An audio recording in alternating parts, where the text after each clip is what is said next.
Hi, guys. I'm going to be talking to you about special education referral and RTI today. It's more specifically on the eligibility for special education services and the process how we get to that point. So, first things first, what is pre referral?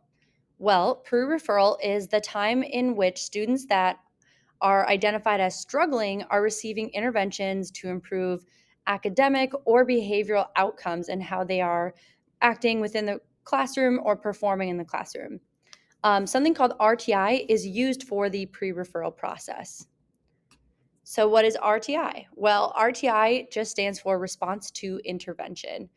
It is a multi tiered approach to help struggling learners and is used for special education eligibility as well. So, the process for pre referral follows a multi tiered support system, MTSS, which a lot of us have maybe heard about before, which follows four essential steps. The first one being universal screening, which a lot of people argue is a part of tier one. So after universal screening is tier one interventions, tier two, tier three. And this multi tiered system of supports is also known as a response to intervention as well. So let's walk through each of these individually. First is universal screening. Something that maybe some of us have heard of, maybe others we use different words or different phrases to describe this, but it's something that occurs in the general education classroom. This could be standardized testing, it could be district testing, whole school, whole grade level, something that is universal and is being given amongst all students, regardless of their tier at that point. And again, like I mentioned, this is part of tier one instruction. So, moving to tier one, it is considered the effective and evidence based instruction for all students in your classroom. So, that would be a general education classroom as well. Students who are performing at or around grade level typically remain in tier one. They stay in just the general education classroom, receiving the same evidence based instruction as everyone else. Let me move this out of our way. So, from the tier one instruction and that universal screening data, that's where we can identify those struggling learners and really find who may need more support and maybe need to move on to tier two. So, for tier two, those are going to be those struggling students. Before they can move to tier three, they must move to tier two. It has to follow this order. So in tier two, they will receive those targeted interventions. Those interventions need to be given by a qualified personnel. So maybe that is a reading specialist, maybe it's a special education teacher, maybe it's a social worker. It could be multiple people who are qualified to give these targeted interventions. During this intervention period, the most common is about 10 to 12 weeks just to be able to have enough time and data to show real progress. During those 12 weeks or so, progress is monitored frequently. This should be done about weekly, if not even daily, so that we have enough data points to show the trend in how someone is progressing or not progressing. So, from tier two, if they are making progress in tier two, they are either moved back down to tier one if they've made enough progress to be considered back at grade level. Or if they're making a lot of progress but not yet meeting that criteria, they might stay in tier two intervention for another round of intervention. So that might be another 10 to 12 weeks. For the students who are not progressing in tier one and tier two, they may be moved to tier three. So, what tier three really is that individualized instruction that typically is a special education placement, but not always.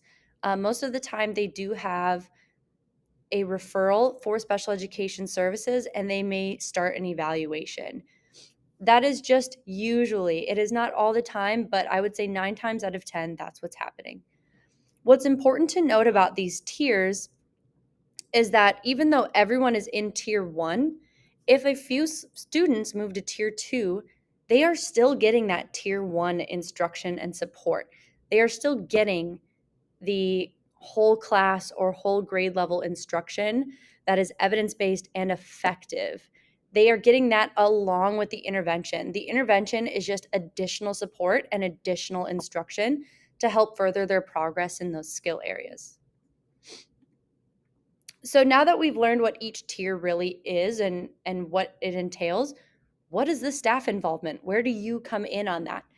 Staff involvement for tier 1 is really just in these 3 data points. The first one being that the general education teacher, so the classroom teacher, whether you're in elementary, middle, or high school, you are the person doing the tier 1 instruction and universal screening for all students. So that is something that you do every single day, just that regular instruction that is effective and evidence-based. I stress that a lot because that is how we know that it might not be the instruction why a student could be struggling. We are looking for if it's the instruction why a student is struggling or not making progress, or if it's something deeper, which might be a learning disability.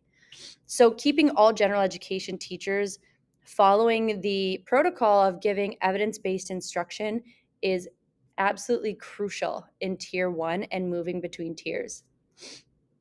This is where universal screening also applies. So that might be just grade level, that might be just one skill area, that might be MAP testing, MCA testing. It can be a lot of things, but we really prefer that it's not the standardized testing, and I'll get into that in a bit. The second thing is they should be grouping students to identify who's low performing and continue to monitor them for about 2 months, so 8 weeks or so. Let's say you give this universal screening to a group of students and you have about 5 that are low performing on that screen. You should be continuing to monitor those students for another 2 months or so to show if they are still not making progress and maybe they need additional support, or if maybe that was just a one-off instance. Most of the time, about 3 of those 5 are going to be okay with just moving to tier 2 or even staying in tier 1. The last part about tier 1 is that data you're collecting should be reviewed to make your tier placement decision for those struggling learners. So the reason you want to collect data is so that you have an informed and data-based decision for where you move these struggling learners, if they need to go to tier 2 or if they are okay to stay in tier 1. If they're not making that adequate progress after monitoring them, that's when they will move to tier 2. So what is staff involvement in tier 2? The qualified personnel, whoever that might be, provide a targeted intervention for those struggling learners. That qualified personnel in the elementary setting could look a lot different from the middle school setting and could look a lot different from the high school setting. In the middle school setting right now, we have our reading zone, we have our reading bridge. Those are our tier 2 interventions for those struggling learners. And those are just reading, of course, but we also have math zone and all the other ones also. Those are qualified personnel who are providing the targeted intervention for those struggling learners. Those learners are going to be progress monitored for about 10 to 12 weeks, as I mentioned before. 12 weeks for us is a trimester, so it works out perfectly that we can adjust at the end of every trimester if needed. So how do we move from tier 2 to tier 3? And how do we make that decision as a staff and as a team? Well, no progress at all is usually moving to tier 3 and a special education referral. That's where we go to our child find team. We present them with the data that we have and that we have no progress after these rounds of RTI that are just not working for this kiddo. The second thing would be that they've made progress, but they haven't met that growth criteria in order to move out of a tier 2 intervention. So those kids are going to stay in tier 2 for an additional round of intervention. So that might be an additional trimester to see if they have made any more progress. And from there, the cycle starts over.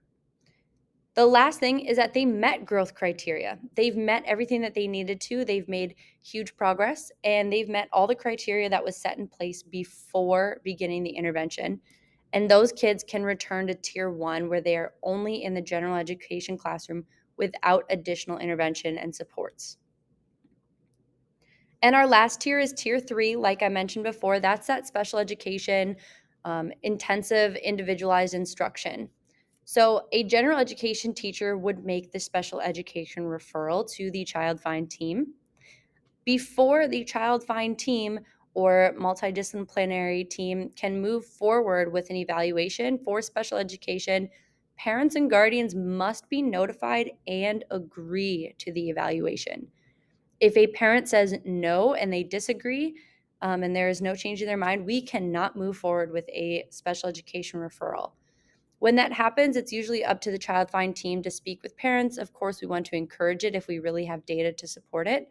Otherwise, that kid might be a good candidate to stay in tier two. The school psychologist, special education teacher or teachers, and any other related service providers review the data that we have and we make an evaluation plan. That plan is then sent out to parents.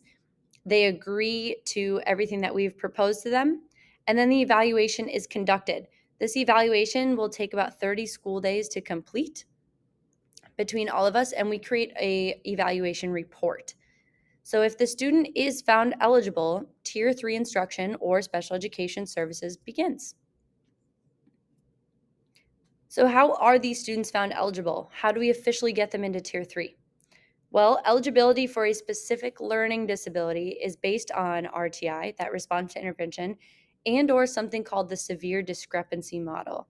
So I've already explained what RTI is. We're showing that they were given these targeted instruction and interventions, and they just weren't making progress. And we had enough data to show that. The discrepancy model is something that's much more common in middle schools and high schools, since RTI is a little bit more difficult for us to implement in the same way that an elementary school could. And what that discrepancy model shows is that between their IQ and their achievement testing for academics, there is a large discrepancy. And that's another way that we can qualify students for a specific learning disability in the state of Minnesota. So, although the discrepancy model is something used frequently in middle school and high school, it's not always the preferred model. And it's just not always the one that's really the most effective or unbiased when completing these evaluations and finding students eligible. So, why is RTI the preferred model? There's a couple reasons. First being, RTI requires documentation of evidence-based instruction. That's the first thing. That's the first way of being proactive and showing that it is not the lack of evidence-based instruction, because we are giving that and we are completing that on a daily basis with our students, all students. The second thing is that RTI can be used for all ages. The discrepancy model is limited to a certain age group. Here in the middle school, we don't have to worry about that, but RTI can be used for any age group. The next is it requires schools to be proactive. It's finding those kids before the progress is so far behind that a kid slips through the cracks, so to speak. We are then requiring ourselves and our teams and our grade levels to be proactive in finding these kids and getting them the support that they need before it's too late. The last one is that RTI is just not based on testing that has cultural and racial bias. It doesn't have a set cut score that qualifies them or defines them as having a learning disability. Many things like MAP testing and MCA testing, a lot of those sometimes have cultural and racial bias, as well as the Woodcock-Johnson. That's something that we use often for achievement testing. An example I've been given in the past is kids from different cultures might see a picture that they're asked to identify, and if their culture or where they came from does not use that same word or verbiage or image or color, they might get that wrong, because in our testing it says that it's wrong, but for them that's really what it is. So cutting out the cultural and racial bias as much as possible is huge in finding students that really do have learning disabilities and need those extra intensive instruction. And that's really all I have for you guys. So are there any questions?